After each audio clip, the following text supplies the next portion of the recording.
promesse de développement du métier de courtier grossiste d'assurance aiguise les appétits. Affichant pour la plupart une croissance à 2 chiffres, ces entreprises séduisent notamment les fonds d'investissement.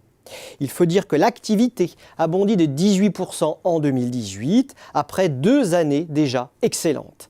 Celle-ci est notamment soutenue par la dynamique de la santé-prévoyance, principal segment où sont positionnés les grossistes, ainsi que la très bonne tenue de l'assurance affinitaire. Ces vents porteurs aideront la profession à maintenir le cap de la croissance d'ici 2021, selon l'étude Xerfi France.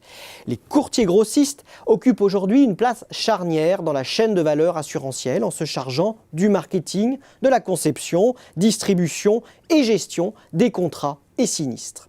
Composé d'une 60aine d'acteurs, le secteur se révèle concurrentiel, notamment sur le segment de la santé-prévoyance. Toutefois, des grossistes détiennent une position très favorable. C'est le cas d'April, qui totalise le tiers de l'activité. D'autres profitent d'une relative hégémonie sur des niches de marché, comme SPB, Assurante ou SFAM sur l'affinitaire.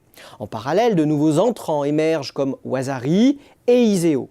Cela mise sur des modèles full digital ou des politiques tarifaires agressives. Mais c'est sur le terrain de la réglementation que l'environnement évolue le plus.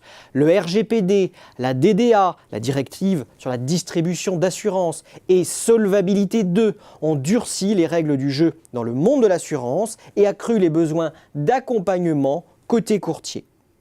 Ce durcissement réglementaire favorise les grossistes, considérés par les assureurs comme des interlocuteurs privilégiés pour fiabiliser les activités de délégation et sécuriser la chaîne de distribution.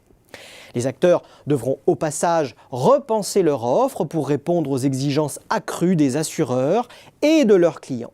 À ce titre, les partenariats avec les grands assisteurs serviront à se différencier des offres de base, inciter à la souscription et doper les ventes des réseaux d'apporteurs d'affaires. De nouveaux segments restent également à conquérir ou développer. C'est le cas de l'assurance affinitaire, de niches sous-exploitées comme l'assurance collaborative ou l'assurance animaux domestiques, ou encore du prometteur segment de l'assurance emprunteur.